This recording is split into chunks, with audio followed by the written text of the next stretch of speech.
बच्चों। कक्षा 8 की ऑनलाइन क्लास में जो हमारा अध्याय चल रहा था उसका हम आगे पढ़ना शुरू करेंगे।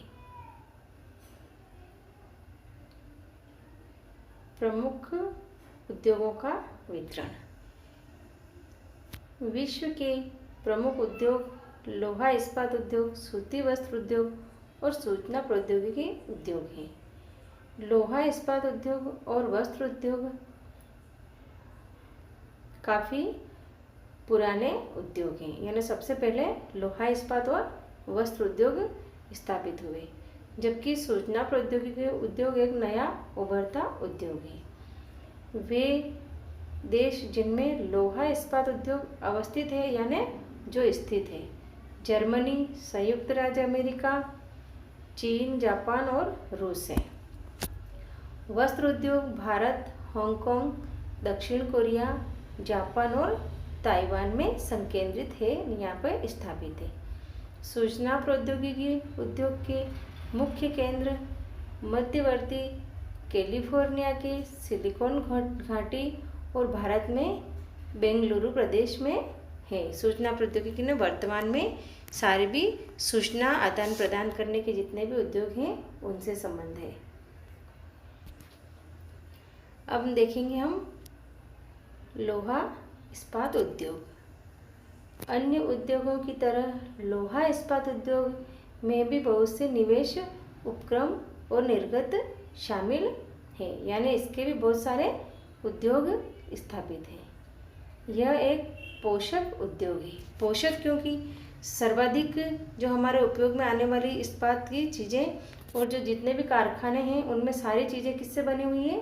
लोहा इस्पात से, है ना। इसलिए इसको पोषक कहा गया है, जिसके उत्पादन अन्य उद्योगों के लिए कच्चे माल के रूप में प्रयुक्त होते हैं, यानी लोहा इस्पात को क्या कच्चे माल के उपयोग में प्रयुक्त होते हैं। उद्योग के लिए निवेश में श्रम, पूंजी, स्थान और अन्य अवसरत के साथ साथ, यानी इसमें क्या क्या चाहिए एक उद्योग के लिए, है ना। निवेश में श्रम यानी मेहनत करने वाले, पूंजी इसका मतलब होता है पैसा, स्थान यानी जहाँ पे उद्योग स्थापित किया जाएगा, और अन्य अवसंरचना, इसके अलावा और भी कई इस प्रकार की जैसे बिजली, पानी, है ना, इस प्रकार की सुविधाएं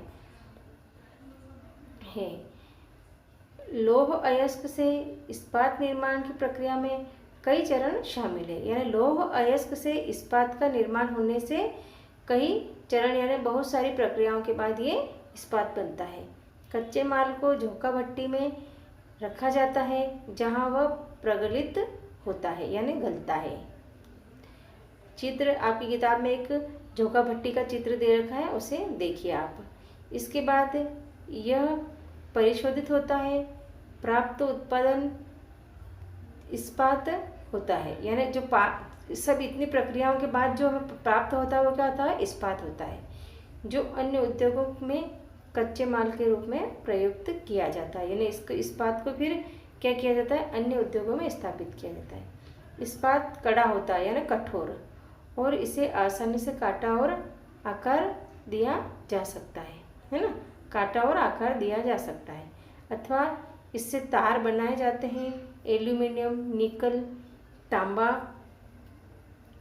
जैसी अन्य धातुओं को थोड़ी थोड़ी मात्रा में इस्पात में मिलाकर इसकी मिश्र धातुएं बनाई जाती, यानी इस्पात को अन्य धातुओं के साथ मिलाकर मिश्रित रूप करके इसके अन्य प्रकार की कई वस्तुएं बनाई जाती। मिश्र धातु इस्पात की सामान्यतः कठोरता, दृढ़ता और जंग प्रतिरोधक क्षमता प्रदान करता है। इस्पात प्रायः आधुनिक उद्योगों का मेरुदंड कहलाता है। जैसे हमारा शरीर है, हमारा शरीर की जो हमारी रीढ़ की हड्डी है उसके ऊपर हमारा सारा शरीर खड़ा रहता है, इसी प्रकार से जो इस्पात उद्योग है उसके ऊपर सारे उद्योग धंधे स्थापित होते हैं, क्योंकि इस्पात का मतलब लोहा, लोहे से ही सारे कारखाने में जितने भी मशीन बनी होती है वो किससे बनी होती है?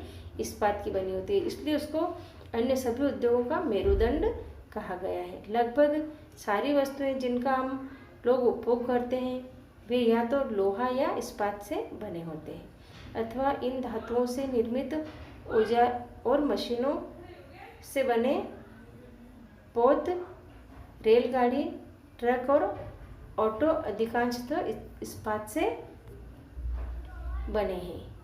यहाँ तक कि सेफ्टी पिन और सुइयाँ, यानी हम छोटी सी पिन से लेकर सुइयाँ जिनका उपयोग आप करते हैं, ये भी इस्पात से ही बनते हैं। तेल कूप इस्पात से बनी मशीनों से विद्युत किए जाते हैं, है ना। इस्पात की पाइपलाइन से तेल परिवहन किया जाता है, यानी लोहे की बनी इस्पात ऐसा एक पदार्थ होता है, ऐसी धातु होती है जिसमें जंग नहीं लगता है ना।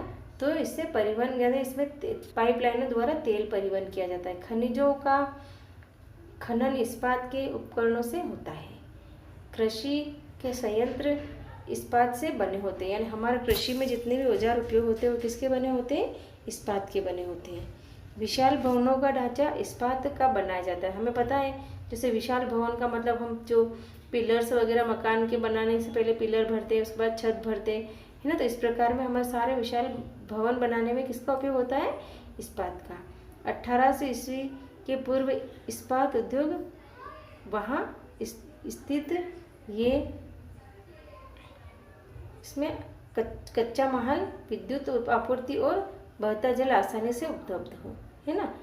यानी बाद में इस उद्योग के लिए आदर्श स्थिति कोयला क्षेत्र के समीप नहरों और रेलों के निकट थी। यानी ये बनाए जाते थे इनको कहाँ, फिर इसको जैसे कैसे कोयला, जहाँ कोयला ज़्यादा मिलता हो, नहरों और रेलवे के जहाँ निकटता हो, जैसे ताकि इनको परिवहन किया जा सके। 1950 के बाद लोहा और इस्पात उद्योग समुद्र पत्तन के निकट सपाट भूमि में विशाल क्षेत्रों में केंद्रित होने शुरू हो गए। यानी समुद्र के किनारे क्यों? क्योंकि यहाँ पर जहाज़ों से इसे आसानी से इधर उधर ले जाया जा सकता था। ऐसा इसलिए हुआ क्योंकि इस्पात निर्माण का कार्य इस समय तक बहुत विशाल हो गया था। लौह अयस्क विदेशों से आयात करना पड़ता था, यानी मंगाना पड़ता था। आयात का मतलब होता है हमारे देश में मंगाना, और निर्यात का मतलब होता है हमारे देश से किसी भी वस्तु का बाहर जाना। लोहा भारत में लोहा इस्पात उद्योग कच्चा माल, सस्ते श्रमिक, परिवहन और बाजार का लाभ लेते हुए विकसित हुए। सभी महत्वपूर्ण इस्पात उद्योग केंद्र जैसे भिलाई, दुर्गापुर, बनेपुर, जमशेदपुर, राउरकेला, बोकारो, है ना, एक ही प्रदेश में स्थित है। यानी इतनी चीज़ें, ये सारी चीज़ें एक ही प्रदेश में स्थित है। और 4 राज्य में ऐसे फैले हुए 4 राज्य, पश्चिम बंगाल, झारखंड, उड़ीसा और छत्तीसगढ़। भद्रावती और विजयनगर कर्नाटक में, विशाखापट्टनम आंध्र प्रदेश में, सलेम तमिलनाडु में यह अन्य महत्वपूर्ण इस्पात केंद्र हैं जो स्थानीय संसाधनों का उपयोग कर रहे हैं। जमशेदपुर 1947 से पूर्व भारत में केवल एक इस्पात का कारखाना था, Tata iron and steel company limited, जिसको टिस्को नाम से जाना जाता है। यह निजी स्वामित्व के हैं, यानी टाटा कंपनी के हैं। स्वतंत्रता के पश्चात सरकार ने यह कार्य अपने हाथ में लिया और बहुत से लोहा इस्पात संयंत्र स्थापित किए। झारखंड में स्वर्ण रेखा और खरखई नदियों के संगम के समीप साकची में सन 1907 में टिस्को की शुरुआत की गई। बाद में साकची का नाम बदलकर जमशेदपुर रखा गया।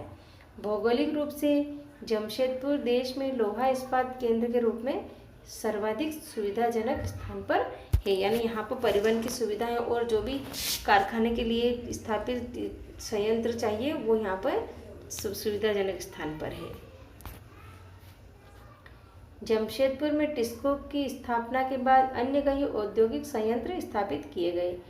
इनमें रसायन इंजनों के पुर्जे, कृषि उपकरण, मशीनें, टीन की चादरें, केबल और तार का उत्पादन किया गया।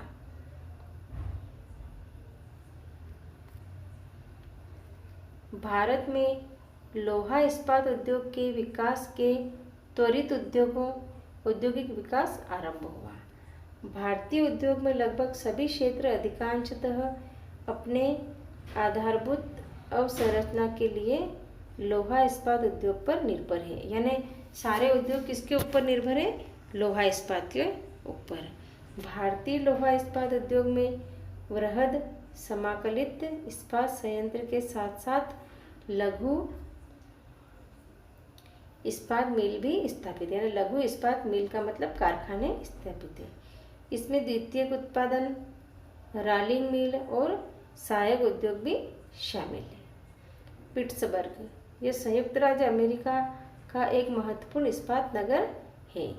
पिट्सबर्ग के इस्पात उद्योग को स्थानीय सुविधाएं उपलब्ध है, यानी स्थानीय सुविधाओं में बिजली, जल, पूंजी लगाने वाले लोग, श्रम, ये सारा इनको स्थानीय स्तर पर उपलब्ध हो जाता है। कच्चा माल जैसे कोयला पिट्सबर्ग में ही उपलब्ध है, जबकि लौह अयस्क मिनेसोटा की लोहे की खानों से प्राप्त होता है, जो पिट्सबर्ग से लगभग 1500 किलोमीटर दूर है। इन खानों और पिट्सबर्ग के बीच नौ परिवहन का सर्वोत्तम मार्ग ग्रेट लेक्स जल मार्ग आता है। नौ परिवहन का मतलब होता है नौका परिवर्तन, जो जहाज है उसके द्वारा। यह अयस्क के नौ परिवर्तन हेतु सस्ता मार्ग है, यानी जल के मार्ग के द्वारा यहाँ पर आयात और निर्यात होता है। ग्रेट लेक्स से पिट्सबर्ग क्षेत्र तक लौह अयस्क रेलगाड़ियों से लाया जाता है, यानी वहाँ तक जो नौ परिवहन तक जो लाना जाता, लेक्स झील, लेक्स का मतलब होता है झील से, ये यहाँ किसके द्वारा आता है? रेलगाड़ियों के द्वारा। ओहियो, मोनोगहेला और एल्गनी नदियों में जल पर्याप्त है। आज पिट्सबर्ग में बहुत कम बड़ी इस्पात मिल है। ये मिल पिट्सबर्ग के ऊपर मोनोगहेला और एल्गनी नदी की घाटियों तथा पिट्सबर्ग के नीचे आयो नदी के सहारे स्थित है। परिष्कृत इस्पात स्थल और जल दोनों मार्गों द्वारा बाजार में भेजा। जो परिष्कृत इस्पात का मतलब होता है कि बना हुआ तैयार लोहा। पिट्सबर्ग क्षेत्र में इस्पात मिलों के अतिरिक्त कई अन्य कारखाने हैं। ये रेल पटरी उपकरण और भारी मशीनों के उत्पादन में इस्पात का उपयोग कच्चे माल के रूप में होता है। अब देखेंगे सूती वस्त्र उद्योग। धागे से कपड़े की बुनाई एक प्राचीन कला है। कपास, ऊन, सिल्क, जूट और पटसन का प्रयोग वस्त्र निर्माण में होता है। उद्योग में लाए गए कच्चे माल के आधार पर वस्त्र उद्योग का वर्गीकरण किया जा सकता है। रेशे वस्त्र उद्योग के कच्चे माल है, यानी धागे जो वस्त्र बनाया जाता है उसको सबसे पहले कपास से रेशे यानी पतले पतले धागों में विभाजित किया जाता है। रेशे प्राकृतिक या मानव निर्मित हो सकते हैं। प्राकृतिक रेशों में ऊन, सिल्क, कपास, लिनन और जूट से प्राप्त किए जाते हैं, जबकि मानव निर्मित रेशों में नायलॉन, पॉलिएस्टर, एक्रिलिक और रेयॉन शामिल है। यानी ये मानव निर्मित विभिन्न प्रकार के अलग अलग रेशों को बनाया जाता है, लेकिन सिल्क और ये हमें पेड़ों से प्राप्त होते हैं। सूती वस्त्र उद्योग विश्व के प्राचीनतम उद्योगों से से एक है। 18वीं सदी की औद्योगिक क्रांति तक सूती वस्त्र हस्तकलाई तकनीकें एवं हथकरघों से बनाया जाता था। 18वीं सदी में पावरलूम ने पहले ब्रिटेन और बाद में विश्व के अन्य दूसरे भागों में सूती वस्त्र उद्योग के विकास को आगे बढ़ाया। आज भारत, चीन, जापान और संयुक्त राज्य अमेरिका सूती वस्त्र के महत्वपूर्ण उत्पादक हैं, यानी यहाँ पर बहुत अधिक सूती वस्त्रों का उत्पादन होता है। भारत में अत्युत्तम गुणवत्ता से सूती वस्त्र उत्पादन कला की गौरवपूर्ण परंपरा रही है। ब्रिटिश शासन से पूर्व हाथ से बनी और हाथ से बुने हुए वस्त्रों का एक विस्तृत भारतीय बाजार था।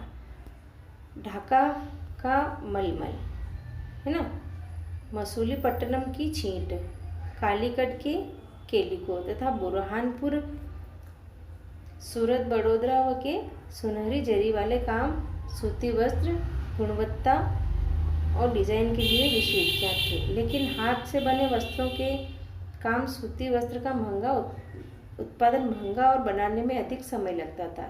इसलिए परंपरागत सूती वस्त्र उद्योग पश्चिम के नए वस्त्र मिलों से प्रतिस्पर्धा नहीं कर सके। सस्ती व गुणवत्ता वाले वस्त्रों का निर्माण यंत्रीकृत औद्योगिक यूनिट में करते थे। पहली सफल यंत्रीकृत वस्त्र मिल मुंबई में 1854 में स्थापित की गई।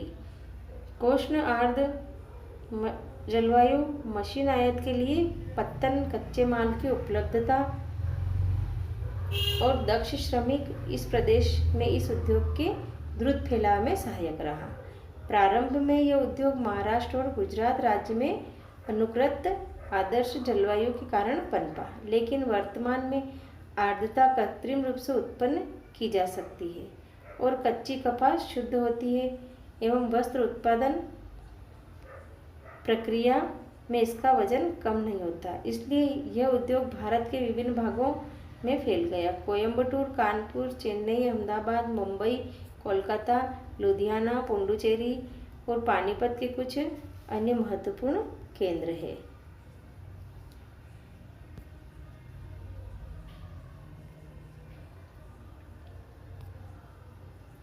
अब हम देखेंगे अहमदाबाद। अहमदाबाद गुजरात में साबर नदी तट पर स्थित है। 1859 में यहाँ पहली सूती मिल स्थापित हुई। ये यथाशीघ्र ही मुंबई के बाद भारत का दूसरा सबसे बड़ा वस्त्र निर्माता नगर बन गया। अहमदाबाद में प्रायः भारत का मैनचेस्टर कहा जाता है ना। भारत का मैनचेस्टर किसको कहा जाता है? अहमदाबाद का। और हमारे राजस्थान का मैनचेस्टर किसको कहा जाता है? भीलवाड़ा को। अनुकूल अवस्थिति के कारण अहमदाबाद में सूती वस्त्र उद्योग के विकास में सहायक थे। अहमदाबाद कपास उत्पन्न करने वाले क्षेत्रों में बहुत निकट स्थित है। यहाँ कच्चा माल आसानी से उपलब्ध होता है। जलवायु कताई और बुनाई के लिए आदर्श है। सपाट भूभाग और भूमि की आसानी से उपलब्धता मिलों की स्थापना में उपयुक्त है। गुजरात और महाराष्ट्र राज्य में घनी आबादी इस उद्योग की कुशल और अर्धकुशल श्रमिकों उपलब्ध कराते। सुविकसित सड़क और रेल मार्गों का जाल सूती वस्त्र को देश के विभिन्न भागों से आसानी से पहुंचाने में मदद करता है। इस तरह इसकी बाजार तक पहुंच उपलब्ध है। नज़दीक में मुंबई पत्तन इसे मशीनों का आयात करने में सूती वस्त्र के निर्यात में सुविधा प्राप्त होती है। परंतु हाल के वर्षों में अहमदाबाद में सूती मिलों की कुछ समस्याएं हैं। बहुत से वस्त्र मिल बंद हो चुके हैं। देश के नए वस्त्र केंद्रों का विकास और अहमदाबाद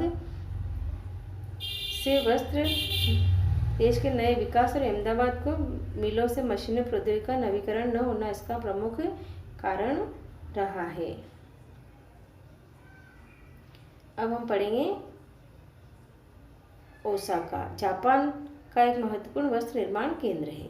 ये जापान का मैनचेस्टर के नाम से जाना जाता है। ओसाका में सूती वस्त्र उद्योगों का विकास कई भौगोलिक कारणों से हुआ है। ओसाका के चारों ओर का विस्तृत मैदान सूती वस्त्र मिलों के विकास के लिए आसानी से भूमि उपलब्धता सुनिश्चित कराता है। उष्ण आर्द्र जलवायु कताई व बुनाई के लिए बहुत ही उपयुक्त है। योडो नदी में मिलों के लिए पर्याप्त जल उपलब्ध है।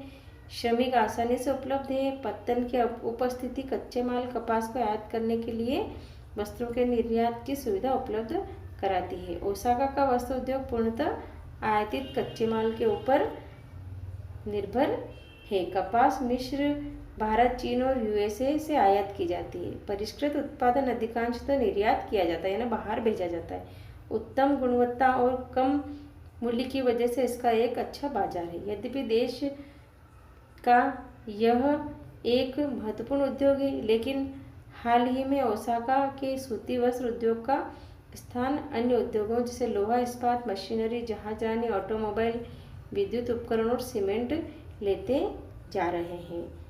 आज की हमारी ऑनलाइन क्लास में इतना ही। अगला हम कल पढ़ेंगे।